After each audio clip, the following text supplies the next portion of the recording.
მე როგორც მასწავლებელმა მინდა ვისაუბრო ევროკავშირის მნიშვნელობაზე ჩვენთვის საქართველოსთვის განსაკუთრებით.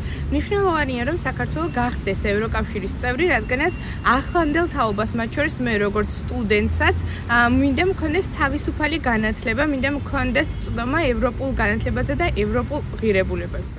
ჩემთვის როგორც კიურის ლაბორატორიის დამფუძნებლისთვის განსაცდელად მნიშვნელოვანია რომ საქართველო იყოს ევროკავშირის წევრი ქვეყანა, რადგანაც ჩვენს მიერ განხორციელებული ყველა პროექტი ევროკავშირის გრანტით არის განხორციელებული და ეს პროექტები ეხება მეცნიერების პოპულარიზაციას. მოგეხსენებათ რომ საქართველოს სკოლების უმრავლესობას არ გააჩნია ლაბორატორიების, რაც მნიშვნელოვანია STEM საგნების რეალურად სწავლებისთვის. მოგეხსენებათ რომ ისეთი საგნები როგორიცაა ქიმია, ფიზიკა, ბიოლოგია, მათი სწავლება წარმოუდგენელია ლაბორატორიული სამუშაოების გარეშე, რადგანაც ამჟამად მოსწავლეებს საქართველოში შეუძლიათ მხოლოდ თეორიულად ისწავლონ სხვადასხვა საკითხი, შესაბამისად შემდეგ სტატისტიკაც გვაუწყებს, რომ ამ პროფესიით ძალიან მცირე ახალგაზრდა ინტერესდება და როდესაც ვეკითხებით ხოლმე მოსწავლეებს, რატომ არ ირჩევენ მსგავს საგნებს, პასუხი არის შემდეგი, რომ სკოლაში სწავლის დროს არის ძალიან მოსაწყენი, გაუგებარი და რთული.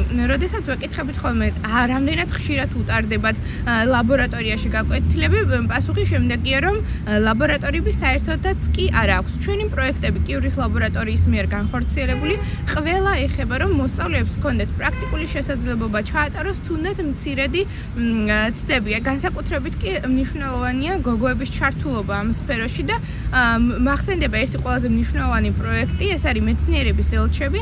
ამ პროექტის განმავლობაში რამდენიმე ეტაპად განახორციელებდა საქართველოს მასშტაბით დაახლოებით 30-მდე გოგონა გადავამზადეთ, მივეცით სამეცნიერო ყუთები, რომელშიც მოთავსებული იყო ექსპერიმენტებისთვის საჭირო ხელსაწყოები და ნივთიერებები და შემდეგ თავიანთ სკოლაში და თავიანთი რეგიონების სკოლაში ჩაატარეს მცირე შეხვედრები, სადაც იმ სკოლის მოსწავლეებს მიეცათ საშუალება, რომ ჩაეტარებინათ მცირედი ექსპერიმენტები. ეს ის მხოლოდ მცირედი ჩამონათვალია, რაც რამდენიმე წლის განმავლობაში მოვახერხეთ და იმედი გვაქვს, რომ კიდევ გავაგრძელებთ მსგავსი პროექტების განხორციელებას ევროკავშირის დახმარებით.